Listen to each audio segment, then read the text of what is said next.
Beep. Hello there, Build Your Dynasty. It's the countdown of the live always gets me nervous. And it's only on the computer. It's not anymore on phones. No, it's just when you're on your computer. Hello, ladies and gentlemen, if there are gentlemen in here. I think it should always make you nervous. I think it means like still get excited about this stuff, right? Absolutely. And you shouldn't be doing this if you're not excited. You know what? A great leader. What's up, Leslie? A great mentor. Hey, Heather. Hi, Heather. A great mentor of mine actually said, it's actually really amazing if you get nervous before a live, if you feel anxious or excited before you get on a team call, because that means you tremendously care.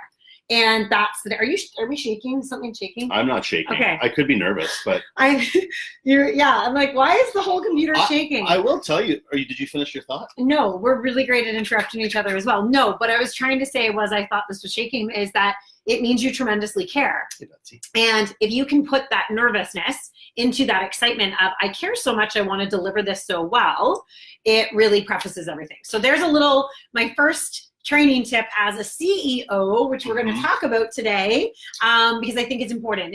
Empathy shows you care, and you build trust, compassion, and hope as you have. Do you know what's even cuter? What? We match. Your shirt and mine. We planned this. Okay, let's really get going. Hi, guys. Listen, you have to have fun in this business, or else what's the point? It's true. No, it's true. You Absolutely. have to have fun. I'm never going to take myself too serious. My hat matches your shirt. We didn't plan it. Okay, this is what I was actually like. Megan, Keisha, Melanie, and Lindsay. Yeah. They've all been in the group and gone live, and I actually felt nervous coming on, because if you've watched all 4 of those presentations, I was kind of like, okay, you're good. Like that's all you need to go do your business, because there was so much value in what they shared, and they covered like every topic. So we will try to deliver on top of that, which might be impossible. But this is what I wanted to come on, or we wanted to come on about, is that we kind of approached this business maybe a little bit differently in the start. And it wasn't something that's planned, because when everyone jumps into this business, you don't really know what you're necessarily getting into. It's kind of about workouts, and you have the shake and stuff like that. But I think because of, I'll say our background, because you were also part of our business, because you lived it too. And the business that my brother and I ran, we opened up a chain of stores. And I won't get into a lot of you have heard the story. We opened up a chain of stores, and we did traditional retail. So I came from a background where I was kind of used to, and because when we were dating, we barely saw each other, because you are an incredibly hard worker. I don't know a lot of people that work harder than you. And when we were dating, I think that's one of the things that we both appreciated about each other. We didn't see a lot of each other because we were trying to build our franchise business. Right. You were like, how many jobs did you have? 3. So when we approached this, I was used to working every day for 12 to 14 hours a day in retail, because we owned stores, and then we turned into franchisors. Right. So doing all of those things and literally investing $250,000 into our business. We borrowed it. Some of that money we borrowed from my parents. Doing that process and wanting to not only pay my parents back, but also just like grinding every day to earn money as an entrepreneur. Here's the thing. Let me put it this way. One of the greatest things I value, and I think everyone should value, is time. Because time it's all we have, to be honest with you, even over money, right? Although income can produce time for you. So whether I was doing the franchise business and we'd invested all that money, or whether I was to start this little coaching thing on the side, if I was going to commit any amount of time to it, I wasn't going to approach them differently. I think that's one of the things people get wrong about coaching. It's why sometimes I'm like, I wish coaching was actually $1,000 to start. Right. Because people have more skin in the game. But for me, it was like, we were already using Shakeology. We had all the products. So for me, it was a $50 sign up. Right. Here's the thing. But you still had tremendous skin in the game because we had all the products. Sure. Right? Absolutely. Which is what Keisha talked about the other day. Yes. But it's like, I didn't approach this differently because of the investment that I put in. That's my point. I was still putting an hour or whatever time I was going into this. I treated it the same. So just because it was a $50 investment monetarily, Mm-hmm. every minute that I was willing to pour into this, Yeah. right, I treated it like a serious opportunity. And I think where what I learned a lot from you, and what I hope we can really convey on this call, when we started, or on this training, when we started, I was really scared about entrepreneurship. Yeah. Like I said, I still don't, I know how to spell it, but it automatically auto-populates in my spell check now.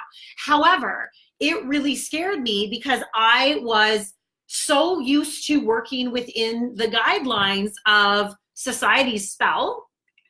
Granted, it's a great spell, but it was society's spell. You graduate from high school, you do this, you do that, you get a job. Back when I was there, it was like, you can be a nurse, you can be in healthcare, you can be a teacher, you can be a lawyer. It was like all these fit in this perfectly fit box. Guys, I grew up with high achieving parents that expected a crap ton from me, including a lineage of like grandparents and aunts and all the things that have all the titles. Hey, we joke like this hopefully doesn't go public on YouTube, but we joke it's like the value came from your title. Right. In my family. And I think that that's fair. And to share that, I'm not afraid to share that. So for me, I finally thought I had made it in the corporate world. I finally had a title, a card, a designation. I had made it. And so when you're talking about even you building a business, Bark and Fits, I didn't understand it. And it actually paralyzed me because you got it. You got this right from the beginning. And I'll share with you, and I think this is super important. I didn't jump into this business until about a good 5 months later when I understood it. And I share this because think of all the new leaders and entrepreneurs you have starting with you that you just put into the training, and you expect them to know what we know. And we're comparing our middle. Actually, we're expecting them to be on our middle, but it's just their beginning, if not like before their beginning. They're like conception. Really, let's talk about that. It's like 9 months in the belly, and then you have to live. So that's, and what I'll share, why I share that and why I think that's important to remember is that I was so scared. And you had already had so much experience before me. And that's what intimidated me. So what was easy for me was to say, oh, Jamie's doing this. Oh, Jamie's doing this. But you may not have that luxury. You have to own, what does entrepreneur mean for you? And what I know happened was I started to research that. I started to actually realize I love self-help books. I love Rachel Hollis. I love all of them. But my deficit was understanding business. And I had my upline living in my house. So I'd be like, what's the answer for this? She's sleeping with her upline. and he'd be like, GTS. Do you know what that means? Google that shiz. Yeah. And because I didn't. I was an unresourceful leader for you in the beginning. And I'm going to admit that because I was scared. I didn't know how this worked. I didn't understand building a business from scratch, and I thought you did. So I gave you that. I just gave you that, being like, well, I don't know. Well, I'm not sure. Well, you've done this before. And it was easy to play victim. And I don't know whether that relates to any of you, but it's easy to play the victim and rely on that upline to give you that answer. But I was actually being an employee in our own relationship, and I was being an employee in our own organization. And that's not fun. I didn't show up as a leader. I wasn't showing up as a contributing co-founder. I didn't deserve that title until about 2 years ago. Wow, where do I go from there? It's true, but here's the other thing I want people to understand. It's like I'd done business before, and we ran a franchise system. Like first we operated a retail store, then we franchised it out, and we became franchisors, which in the whole weird world of fate and destiny, I ended up stressing out about that business world and gained 60 pounds and discovered P90X, and now we're sitting in front of you. Like, it's weird how that all happened, right? What we went through in that business and stress brought us to Beachbody as customers for so long. But I even though I ran a franchise system, I didn't know anything about network marketing. Right. But there's like and like, right? Sure. Like you can straddle your past experience. And I think that's another thing that people don't do a disservice. Yes. I don't know anything about network marketing. Well, let's talk about that. What are the similarities? And if you can cast that out, you're actually going to see, I'm pretty well equipped with my past experience. That job I did when I was 18, that course I took when I was 22, that, right? And if you can actually figure that out and you can think about that and write all that stuff out, it actually is going to build that competence for you. This was a big thing for me. And I don't know, it just kind of came to me. I don't know how, I think it's a mindset of specific people that work on personal development and stuff like that. But when I came into this business, I was confident in myself, but I wasn't necessarily confident in knowing everything about coaching and network marketing. But I was resourceful. I was a sponge. I feel like we both still are trying to learn everything we can. But I remember coming into coaching, and I think this is even easier for women to do because there's more examples, but I remember my upline is Miguel, right? We all know Miguel. I watched what he was doing, and I watched all his videos, and then I also went and I discovered Scotty Hobbs, who's in here too, and I watched Scotty's videos too. And that was very early on. And so when I approached this business, I never looked at this and thought, oh, I can't be that person or I can't be that person. I literally leaned on Miguel and Scotty as examples for me. Yeah. And I never thought to myself, dudes can't do this business. I never thought to myself, I can't do this business. Yeah. But I think some people come in and they compare themselves to people who are successful rather than learning from people who are successful. You compare and wonder why you can't do that and wonder why you don't have this skill set and wonder why. Well, you have to stop wondering if you can do what the top coaches do, whatever you deem that, and actually they're setting an example for what you can do as well. So I came into this not thinking I couldn't succeed. No one ever told me that men might struggle in this and stuff like that. So even for me coming into this, my mindset from the get-go wasn't to become an emerald coach. It wasn't to become a diamond coach. It wasn't to become a 2-star coach. It wasn't anything like that. Listen, Miguel was like, I hit emerald. I went and hit emerald. He said, go hit diamond. I went and hit diamond. But my goal from this was, if I contribute 10 minutes of my time to this business, 1 minute of my time, why the heck would I just dip my toe in this? Right. So my approach from day one was, I'm going to learn everything I can. And if I'm going to spend 1 minute on this business, I'm going to turn this into an amazing third income for our family. And that's we needed it. That's the approach I took, right? I didn't approach this as like, I don't know. I was like all in from day one. We always talk about it's either inspiration or desperation. And for us, it was desperation. Like for us, we needed this more than we even realized. And, we always say this business saved us, and this business found us. And like, I'm going to pour my soul into this business and into this network because I know it saved me. And I know that it really helped our marriage. And I know that it actually helped completely change the trajectory of our lives and the legacy we can leave for our children. But I'll share, if you don't think about it, the way in which Jamie thought about it. And here's the coolest part, guys. I watched that. So I watched Jamie work. And I remember one night I was watching 5 hours of binge watching of Desperate Housewives, Grey's Anatomy, and Nashville in that order.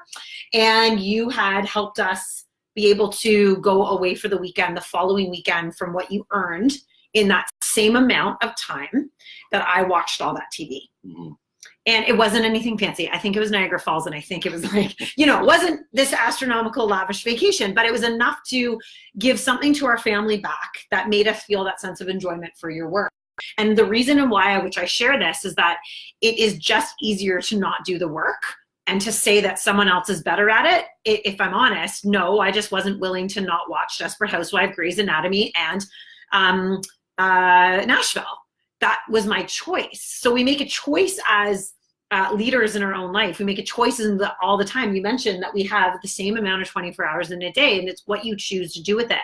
And if you have 5 minutes that one day, we're talking about this tomorrow in our presentation, like I had it down to a fine science when I was working in my part-time at this business and slaying it in our corporate world, working 50, 60 hours a week, traveling, where I knew exactly what power pocket I had. I knew exactly what action I was doing, and I knew exactly what I wasn't going to do because it wasn't going to be an income business producing activity. And that's a really important thing to understand. So as we continue to grow and develop as leaders, I am constantly gut checking myself to say, what I'm doing right now, is it aligning with the goals that I have for our team, our financial goals, our heart goals, our relationship goals? Is everything I'm doing right now in line with this goal? Because if it's not, you're wasting your time. And I really understand now the importance of vision and understanding how to reverse engineer back through that goals from a week to week basis, you know, versus looking at this big scary goal and not knowing how to get there. I don't know about you, but it's paralysis analysis, right? Because you're analyzing all these things and you paralyze yourself. As leaders, that happens. You have to be in a constant state of learning and growing and preparing for tomorrow, not repairing your yesterday, not rebuilding your diamond because you dropped it. We can either be repairing or we can be preparing. And as leaders and as CEOs and as business builders, it's up to us to continuously be preparing instead of repairing. It's hold your diamond. Like the 3 worst words in Beachbody. No, honestly, that's the 3 worst, my least favorite words. Hold your diamond. No, it's not about holding a rank, guys. This is building something that will change the trajectory of your life. Yeah.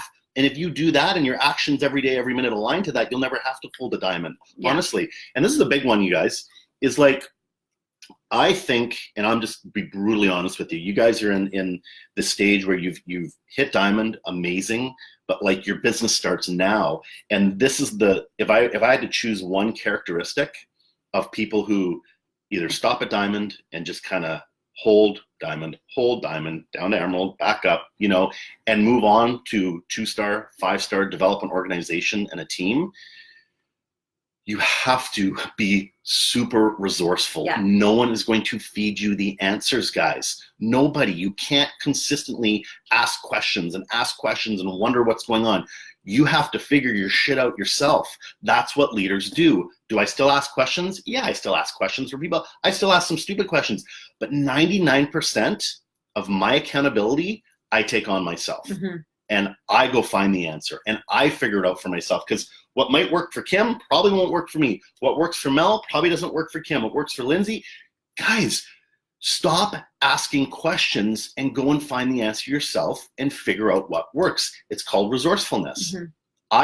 I honestly, and this is going to sound really harsh, but leaders, when you get into that diamond stage and they're still asking a ton of questions, where do I find this? How do I do that? What's going on over here? And they're so dependent on other people. It's a red flag, guys. You have to find the answers yourself. Mm-hmm. You have to grow your team yourself. You have to figure stuff out. And you can get as much training from everyone in this group as you want. Basic activity tracker, schedule out your day, all that stuff. At the end of the day, guys, it's going to come down to the principle of like, you have to want this yourself. And I notice the leaders, like the real leaders on teams, mm-hmm. you don't hear a lot from them. They're kind of off in the corner doing their stuff, doing the work. Because I find a lot of times when you consistently just ask questions, you're actually not taking on the ownership of your business. And what starts to happen is you're developing a team that's going to do the same thing to you. So you spend the most of your time micromanaging and in management mode of your team, management mode of your clients, management mode of your business, and you're actually not stepping into growth mode as a CEO. Right? So think about your actions. And one of the things that you were just talking about made me think about the other thing you need to be not just resourceful, you actually have to be a researcher of your craft. You have to be a researcher of your business. So if you can be a researcher, I am a researcher. I analyze my day every day. I analyze I do a SWOT analysis. So this is something that we want to give you as a takeaway. So I do a SWOT analysis every day. On the back of my page, of my daily page, I draw a line, like so, like this. I draw an X. And I put strengths, weaknesses, threats, opportunities. And I literally work off this. What was my threat today? What was my win today? My strength. Where's my opportunity for tomorrow? And where's my weaknesses that I really need to lean in on, or I'm not clear on, or what do I need to improve on? And while I've been doing this SWOT analysis, I've been really doing it myself for a little bit because I'm trialing it and piloting it before we kind of roll it out to our team and our leaders, because it needs to be something that's sticky. But what I like about the SWOT analysis, and if, again, we talk about CEO working as employers and employees, That's what you did for everybody else's organizations. Everybody else's organizations gave you, when you sat down for your performance appraisal, they rated you on what you did and how you did and where you could have it. Do you do that for yourself? Do you give yourself a performance appraisal each dang day? Because if you're not doing it, who the heck's doing it for you? You can't expect your upline to be auditing it, because you should be auditing your own stuff, and you have to understand, what are you looking for? And if you know, for example, I had a great conversation this morning with someone who's really reaching for diamond, but she's doing 5 conversations a day. I said, okay, so you need to be quadrupling that, and you need to be doing this, and we need to be doing that. She's like, yeah. And I'm like, and I'm glad you're having this, your own reflection in this, because you need to go do that, right? Like, and sometimes I'm a researcher. So when you're talking to your team, your superstars that you believe in so bad, sometimes you just have to let them talk, because they're going to solve their own answer. She started saying to herself, oh gosh, well, I'm inviting more on Thursday to Saturday, but I'm really having no traction. And I only invite about 5 Monday to Thursday. Oh, I need to invite more. I'm like, yeah, you need to invite. So our conversation was, she answered her own question. She felt super empowered. She was left knowing you're doing all the right stuff. You just have to compound that effort and double it. And that's our job as leaders, guys. Our job is to know our own strengths, our opportunities, our threats, and our weaknesses, but also be able to project that and share that for the leaders that you get to serve. You know, your job is not to micromanage and give them the marketing plan, because that doesn't actually make them soar. You can give them a mock one, a sample one, but honestly, for me, I'm like, what's your marketing plan? When someone asks me what mine is, I say, great question. Send me yours, and then I'll send you mine. I can't wait to see it, because I want leaders. I want to build a team and a tribe of leaders. That's what we want. We are leaders, and we're going to act like leaders. So we can either act like leaders, or we can act like followers. And if we act like followers, we're going to build a tribe of followers. And I don't know about you, but I'm ready for a tribe of leaders. And that's what we're building. And I'm so proud of our team, because every single day we ask permission. Can we hold each other accountable? And I have a couple leaders that hold me accountable. They're like, no, you need to be doing it. And I'm like, oh, because I'm learning too. As long as you've come at it with love and openness and no judgment, and, you know, pull up your big girl pants. What type of a team do you want? The only drama we have time for is in our lashes. Let's do this. Think about how many performance appraisals you've had where you've allowed someone to rake you over the coals and give you a 1% raise. Did that not up your ante for the following year? What about in this business? Are you doing that for yourself? Are you giving your team permission to say, let's level each other up and let's explode past where we even think that we can go? But without true leadership, without understanding, this isn't a fitness business. This isn't a shake business. This is a lifestyle, purposeful, impactful, legacy building business, my friends. And I had a girl this morning. She's like, gosh, I'm having such a hard time. I'm so sick. I haven't been able leading with fitness. I'm like, I wanted to hit my head again. I'm like, what about your heart, your mindset, your sleeping, your nutrition, what are you talking about? I failed you. And then I'm like, nope, I haven't failed you. You haven't leaned into the training. You don't understand the business. And that was my opportunity, not a weakness, my opportunity to lead her so she understands. Guys, just because someone doesn't get the business, it's not on you. It doesn't make you a shady or a cloudy leader. It makes it that you need to be clearer in what you're expecting. And I want to share this. If your message is clear, if you have clear vision, you will be a clear leader. If you give cloudy leadership, you will have a cloudy team. So if you are not laser clearly focused on the organization you want to build, on where you're going to scale to, where you're going to grow to, and you don't have the power and the courage and the bravery to share that with your team, you are doing a disservice. So the second takeaway we have from you for this, other than the SWOT analysis, is yes to this question. You have to book a call with your team. Have you told your team your goals? Have you told your team where you want to go? Have you sat them down and said, I think we can do this? Have you shared whether it be a financial goal, whether it is a rank goal, whether or not it is a team goal? What is it? What's your goal? Have you shared that with your team? Are you working together, or are you working in silos? And that's a super important thing. And when all of you agree to do this SWOT analysis together, You give yourself permission to hold yourself accountable and actually treat this like your own corporation and as a leader. That was me dropping my microphone. Awesome stuff. I want to close a bit because on this couples thing, because we're obviously a couple, we do the business together. And wouldn't you say it's what are you doing? I was just gonna try. She's gonna do an Insta story while we're live in this group. I'm like, what are you picking up your phone for? Oh, I'm just gonna do your talking. Opportunity? An opportunity. Oh man. But I think because we've actually, the business for us too has morphed as you've come into the business and all that stuff. And so this is what I kind of want to close on, because I get that not everyone runs this business as a couple.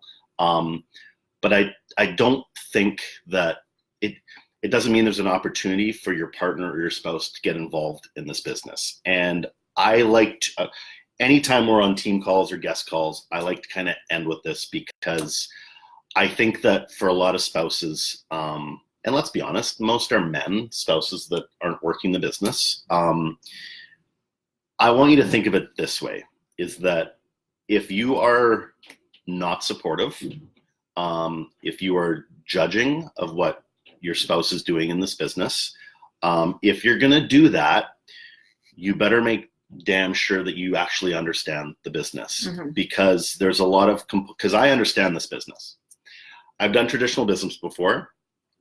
I think I have a really good understanding of this business, compensation plan, genealogy, how all this works. And if you're just judging and not being supportive because it's maybe, and I'm going to be really honest with you, you can show this part to your spouse if you want, you don't have to, whatever. If you just have a problem with the time that they're committing to it, but you don't have any clue of the business that they're doing, that shame on you. That's just an ignorance, because you don't actually understand the business at all. However, I will say this: if you are the working person and you're just cruising Facebook the whole time, then they have a right, because you are taking time away from your family and your spouse and all that stuff. So if you're going to do this business and you do have a spouse or a partner and kids as well, you better make sure you're doing those business building activities. It goes both ways. Yeah. You can't just be on your phone cruising Facebook and doing stuff. Then they have a right to be angry with what you're doing. But here's the thing, and I think I know what you're going to say. Here's the thing: you need to sit them down and explain to them how important this business is to you. They don't need to understand it all, but you need to sit your partner down and explain why this is important to you. But if you're going to do that, you got to be accountable to the business and your time. And I got to know why. And you got to give them examples, and you got to really understand. I'll never forget the day that you sat me down and you reminded me of that night in November where we were crying in the car picking up our kids late. Mm-hmm. And that's imprinted in my heart. Mm-hmm. That's a feeling. That's a feeling of desperation that I never want to feel again. And actually, I want no woman to ever feel that anxiety attack that you're going to be late for your kids. Mm-hmm. The joy I get skipping to pick up our kids now is a blessing. But the reason why I understood this business is because you put it in words I understood. You had it linked to something that was the heartbeat of our family. And that's what you have to do for your spouse. That's what you have to show the actions so that people understand, your partner, your children understand what could happen if mommy or daddy did this work. Because this is hard work. This is great work. But it's uncharted territory work that people don't understand unless you have a clear vision on where you want to go. Mm-hmm. And the truth about it is, like, if you are working the business and you're really spending like quality time on the business, and your spouse isn't supportive, I will say this to your spouse: you're literally burning money. Like, you are burning money for your family if you don't support your spouse, if they're working the business. Mm-hmm. And I always say this too, like, if there's any men on this call who maybe don't quite understand the business and you want to learn more, message me. I'm always open to talking to people. Yeah. But it's like, it's not fair if you don't understand parts of the business and you just don't support because, insecurity, they're taking a little bit of time away from you to work on a business, I would encourage you to look at what's important to them and why this is important to them, and have that conversation first, right? Yeah, absolutely. Because guys, this is a legitimate business. It's a credible business. It's outside the box. And a lot of times it's not socially acceptable, which makes people immediately judge it. For me, I love that. I love that not everyone's willing to do this. I feel like we found a secret business. Me too. No, honestly. Phew. So you're telling me I signed up for $50 and we're going to turn this into a 7-figure business. Yeah. Okay. No, honestly, like people you just keep thinking it doesn't work. Thanks for that. People just don't understand the business, and they just go along with the rest of society. And I'm just like, thank God that I just but you have to have an open mind to this, people. You have to. It is a credible business. Yeah. And shame on you if you're judging and you're pissed off because they're spending time on their phone working a business. Yeah. That's shame on you. And snide little comments and passive aggressive comments, and stop it. Stop all that bullshit. You know, it's not good for your marriage. It's not good for your relationships. And I'll say something right now. And I mean this with love, but like, that's a real problem. If you are constantly being undercut by your spouse because of something you're passionate about, that's also their problem. And I would encourage you to listen to the episode where Dave Hollis was talking about when he didn't actually really give Rachel Hollis any support, nothing. He just made her life miserable. And he had to be the one to change. You can't change your spouse. You can't change that in them. I remember when you wanted to lose. See, I just said he needed to lose 65 pounds. I basically told him every day, and he didn't want anything to do with it. But the minute you felt you were ready to change, everything shifted. So just prove them wrong, guys. Like, get to work.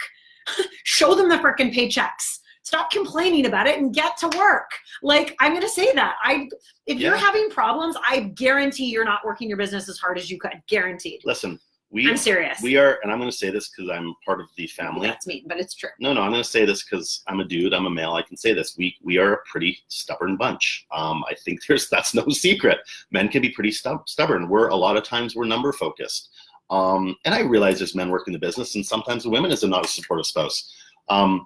But like sometimes we have to see and listen. Entrepreneurship isn't a quick fix. It's not a get-rich scheme. This requires patience, but a lot of times we have to see something for that. So share that with your spouse. Share what it's bringing to you, whether it's income or peace of mind, or you've helped someone change something in their life. Like you gotta include them in the journey. Show them the messages. Show them the messages you're getting. One of the things you did for me, you put me in your challenge group. So I was actually a challenger. I was a client, and that helped me watch all these people's lives being changed. I'm like, I'm so proud of you.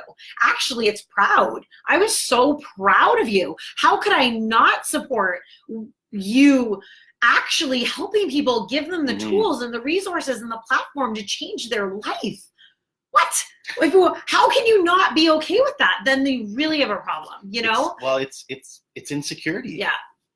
Let's not BS. It's a little insecurity if the person's working the business. I'll also say, if you're on this for 16 hours a day and you're ignoring everyone in your family, different story. Right. But if you're working the business, try to include them, guys. Yeah. And for you dudes out there, you're just burning money if you don't support them. You're burning money because you can do parts of the business. You don't have to be on social media and all that stuff. Everyone thinks that. No, you don't have to be on social media.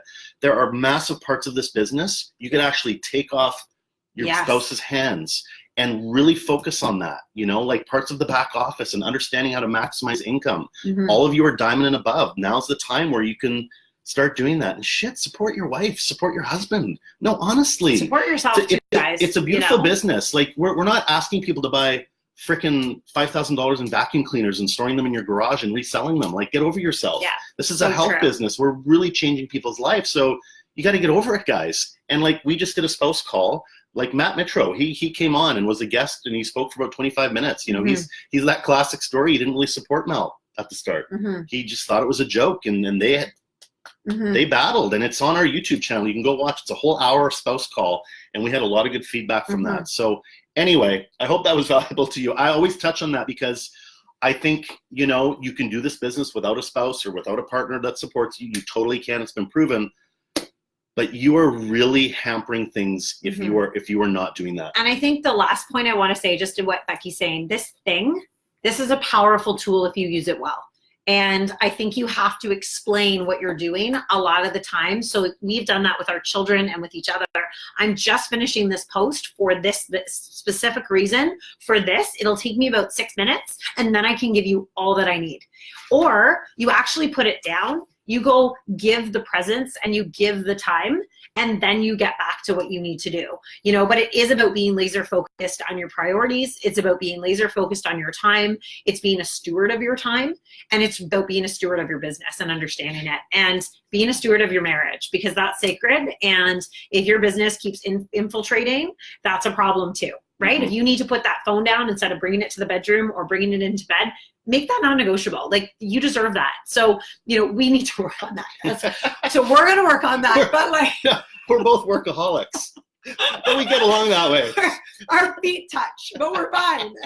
We have produced 2 kids. Like, so. But I did just want to share that. Like, make your non-negotiables, set your priorities. Yes, do I want to respond to them? Lots of messages in my, yes, but this is my priority right now. And be where you are. But it's also, no, this is important. Be where you are. Be where you are. And if you're in your inbox responding back to the people that need you to serve them, be there. If you're with your children, be there. If you're with your partner, be there. Like, and that's hard. And I know that I have many people on our team giggling right now because they're like, but that's something I need to work. That's an opportunity for me. And I needed you to know that. So we are pretty open books about what we're not great at and what we are great at and what we're working on. Because if you are not willing to share where you have room to grow, guys, then you're not being real. So the more you talk about it, the more you can be aware of it. So yeah. Anyway, we need to go. Do we? Yeah, we have like 7 leaders upstairs that are watching me like, you're done. Wrap it up. It's very quiet up there. I know. They're masterminding. I have fear of missing out, so I need to go. Anyway, we hope you found some value in that. I'm just impressed with the training in this group, yeah, you guys. It's been incredible. You're just like, you're not going to get this kind of stuff anywhere else. Just fantastic. So I know. Stay engaged in the group. Yeah. Did we want to leave them with Thank something? you so much. Give them, I think we gave them. So it's the SWOT analysis. Have you endorsed your team? Have you told your team your goals? And then keep the phones out of the bedroom. It's the last thing. Yes. Thanks, everybody. All right, guys. Go to Super Saturday. Have fun. We'll see you later. Yeah. Thanks, guys. Bye, guys.